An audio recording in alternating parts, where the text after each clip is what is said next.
Okay, so you've seen it everywhere. The biohackers, the elite athletes, all plunging into ice. You've heard about the incredible benefits. But what if I told you there's a hidden catch? A dark side to this cold water trend that might be secretly wrecking all your hard work in the gym. Let's get into it. Now, this is probably the number that got you interested in the first place, right? A 250% increase in your baseline dopamine. That's a huge, sustained lift in your mood, your focus, your drive. It honestly feels like a superpower. And it is, but like any superpower, if you use it at the wrong time, there are going to be consequences. Because think about it. If you're like most of us, you crush a tough workout, and what's the first thing you do? You jump straight into that cold shower or ice bath. It feels amazing. It feels like recovery. But here's the question we have to ask. In that rush for dopamine, are you literally just washing your potential muscle gains right down the drain? And that brings us to what I call the dopamine trap. It's this strange conflict where the very thing you're doing to feel good and recover might be directly sabotaging the main reason you went to the gym, to get stronger, to build muscle. So here's the trade-off, laid out plain and simple. On the one hand, you get an immediate acute comfort. The cold feels great, right? It numbs the pain, it kills that next day soreness. But on the other hand, there's this hidden chronic cost. And the science is becoming really clear on this. Hitting the cold plunge right after you train can seriously blunt your long-term muscle and strength gains. You're basically choosing to feel better today at the expense of being stronger tomorrow. So to really get why this happens, we need to talk about one thing, mTOR. Just think of mTOR as the master build signal for your entire body. You know, picture a construction foreman on a job site. After your workout, you've essentially given that foreman the blueprints and all the materials to build new muscle. And mTOR is the guy who grabs the megaphone and shouts, "All right, crew, let's build." That's the signal that kicks off all the repair and all the growth. Okay, so your workout hits the gas pedal on growth. That's mTOR shouting build. But plunging into ice water, that's like someone running over and yanking the emergency brake. Your body gets a sudden, urgent survive signal from the cold, and that signal completely overrides the order to build. So yeah, it shuts down inflammation, but in the process, it totally silences that critical command for growth. And if we zoom in and look at the molecular level, it gets even clearer. Cold water immersion, or CWI, directly weakens that mTOR signaling pathway, which means less muscle protein synthesis. That's the actual building of muscle. It also puts a damper on your satellite cells. These are your muscle stem cells that are absolutely crucial for long-term repair. And on top of all that, it can even weaken your body's hormonal response, creating a less anabolic, less growth-friendly environment overall. So what's the takeaway here? Is cold exposure bad? No, not at all. It's an incredibly powerful tool. But it demands a strategy. You know, you wouldn't use a sledgehammer to turn a tiny screw. It's all about using the right tool at the right time for the right job. And this is your playbook. It's a simple decision tree based on your goal. So look at that top row.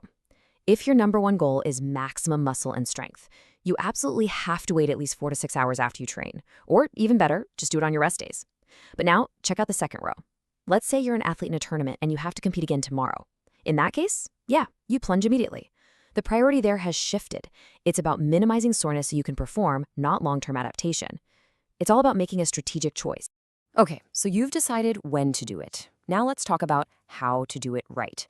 Because the research points to some very specific numbers to get the best results without overdoing it. All right, first up, and this is the big one for anyone lifting weights, the 4 to 6 hour rule. This is your non-negotiable waiting period after a resistance workout. You have to let those natural growth signals do their thing before you introduce a stressor like cold. Next up, temperature. You know, you might think colder is always better, but it's not. The sweet spot for benefits like reducing soreness seems to be right between 11 and 15 degrees Celsius. That's about 52 to 59 Fahrenheit. It's cold enough to work, but it's not unnecessarily brutal. And finally, how long should you stay in? The effective dose is somewhere between 10 and 15 minutes. Pushing it longer doesn't really seem to add any extra benefits for muscle soreness, and it just increases the potential risks, so stick to that window. But the strategy doesn't stop with muscle. This is where it gets really fascinating, because there's a huge twist when it comes to the mental benefits. You probably think the cold plunge makes you feel calm right away, but the science actually shows the complete opposite. Just look at this timeline. Right when you get in, at hour 0, boom, you get that massive spike in your sympathetic nervous system. That's your fight or flight response. It's a huge stressor. Now follow the line. An hour later, not much has changed. But the real magic It happens way over here at the 12-hour mark. That's when you see this huge parasympathetic rebound. That's your rest and digest system kicking in hard, leading to a peak reduction in how stressed you feel. This completely reframes how we should think about it. A morning cold plunge isn't really for morning calm. It's a tool you use in the morning to create calm in the evening. You're basically front-loading a controlled stressor early in the day to reap the anti-stress rewards much, much later. All right, before we wrap up, we have to shift gears and get serious for a moment. Let's talk about safety. This is not a game. Cold shock is a massive physiological event, and it is absolutely not for everyone. And this part is non-negotiable. If you have any of the conditions you see here, cold exposure is something you should absolutely avoid. We're talking about severe hypertension, so a blood pressure over 160/100, a recent heart attack, arrhythmias, Raynaud's syndrome, uncontrolled seizures. The shock of the cold puts a massive strain on your cardiovascular system.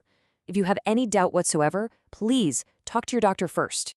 So after all this, what's the big takeaway? It's really simple. Just blindly following a habit because it's popular can actually work against you. The real power here isn't in the cold plunge itself. It's in understanding how it works and then deploying it intelligently. So from now on, before you jump in the ice, just ask yourself one question. What is my goal today? Because when it comes to optimizing your biology, a smart strategy will always beat a mindless habit.